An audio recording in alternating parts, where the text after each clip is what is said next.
dos aspectos relevantes no ensino da prática desportiva. Antes de iniciar, gostaria de agradecer essa oportunidade na pessoa do Coronel Pessoa, comandante do COPAB, da atenção que sempre o Capitão Schott tem nos dado dentro dessa operação civil-militar, e também ao mestre Fábio Gomes, em função do estreitamento do tempo, da limitação do tempo, está oferecendo a fala, o argumento dele para a minha fala. Então, eu agradeço a todos e também por essa atenção que estão me dando para que nós possamos falar um pouco do trabalho que temos desenvolvido ao longo de mais de 20 anos, no envolvimento com a prática das artes marciais. Esse ano completa 40 anos. E eu gostaria de compartilhar um pouco sobre um aspecto fundamental, que é a ideia do Kung Fu. Eu acho que é um tema que todo mundo já deve ter ouvido falar. Todos já ouviram essa expressão, mas infelizmente essa expressão também é muito pouco conhecida dentro do seu aspecto mais profundo. Porque, ao contrário do que muitas pessoas pensam, o Kung Fu ele está muito mais relacionado a um aspecto de realizar bem algo. Está muito mais ligado à capacidade que nós temos de saber utilizar nossos recursos e entendendo assim um universo e uma dimensão que está antes da configuração propriamente dita.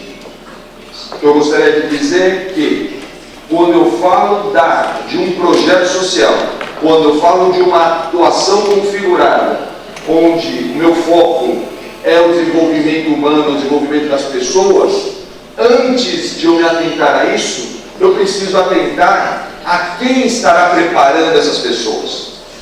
Eu tenho que estar atento à relevância que está na docência, ou seja, aquela pessoa que irá preparar.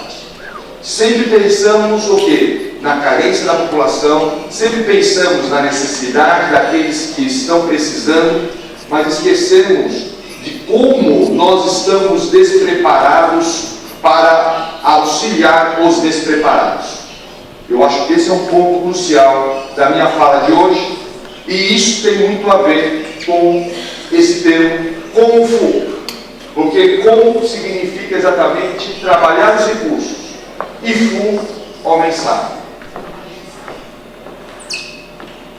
Aqui nós temos uma ideia, que é uma ideia fundamental, que eu acho que reforça muito a fala da senhora Júnia Puglia, que falou aqui magistralmente sobre a importância da mulher. Por quê? Porque há 2.500 anos, no período dos estados combatentes, na antiga China, antes da sua unificação, houve um conceito que influenciou toda a sua cultura, que é a ideia da feminilização da guerra. O que vem ser essa ideia de feminilização? A guerra, normalmente, nós vemos dentro de um contexto masculino. O domínio é masculino. É uma ação de imposição. É uma ação onde eu venho aqui, subo nesse palco para defender as minhas ideias e convencê-los de que, eventualmente, as minhas ideias têm valor. Isso é uma atitude masculina. Não do sexo masculino, mas, acima de tudo, de um gênero. Os chineses falam de yin e yang. Essa é uma atitude yang. A partir do momento que nós falamos de feminilização da guerra, a ideia crucial é entender a oportunidade, a janela de oportunidade. Por quê? Porque a relação só será legítima entre nós se houver uma ressonância daquilo que eu estou falando com aquilo que os senhores estão ouvindo. Então a ideia, acima de tudo, da minha fala, não é uma ideia de convencimento, é uma ideia de proposição. Eu gostaria aqui do auxílio do mestre Fábio Gomes, porque assim nós poderemos demonstrar isso dentro da atividade física. Hoje nós temos utilizado muito a atividade física enquanto físico, mas dificilmente nós vemos a utilização da atividade física como um elemento experiencial para que nós possamos incorporar, utilizando o corpo para incorporar determinado ensinamento. Eu acho que essa questão da feminização da guerra pode ser bem exemplificada numa situação de experiência marcial. Por exemplo, eu vou pedir para que o mestre Fábio Gomes, que é instrutor do Secopab, possa desferir uma ação, por favor. Esse movimento é um ataque ou o que é? Eu posso encarar isso como uma agressão. E eu posso também me defender dessa agressão, bloqueando esse movimento. Mas posso também encarar que esse movimento que está vindo é exatamente um movimento que vai me permitir, no próximo ciclo, me preparar melhor, antecipando a ação que está por vir. Eu vou repetir mais uma vez. Então, você pode soprar do outro lado para que o público possa ver?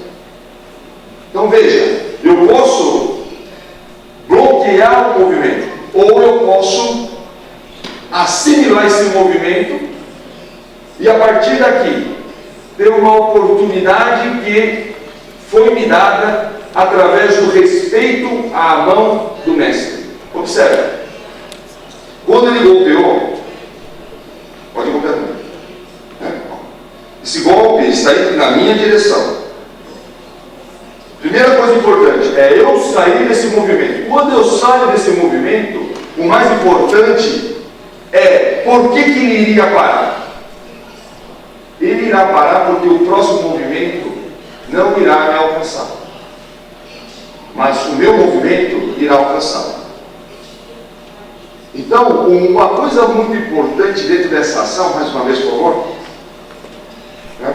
Golpeia do outro lado, isso, observe. A distância não é igual para os dois. Por que a distância não é igual para os dois? Porque eu tive mais oportunidade de entender a nossa relação. A minha consciência dentro dessa relação, que aparentemente é antagônica, ela tem mais aquilo que nós chamamos de humanidade. Humanidade é o reconhecimento do outro na minha relação, na minha existência. Eu aceito a existência desse que muitos se chamam de inimigo. Ele não é meu inimigo, ele é uma pessoa que está passível de me oferecer uma oportunidade, mesmo me atacando. Então eu posso perceber essa ação, eu tenho condição de perceber essa ação. Se ele tiver que me golpear, eu tenho que fazer mais um movimento, eu tenho que fazer um movimento essa. E aqui eu estou antecipando essa ação dele. Em outras palavras, o grande desafio de todo momento não é ver o que está aparente, mas é aquilo que está latente, é aquilo que está por acontecer.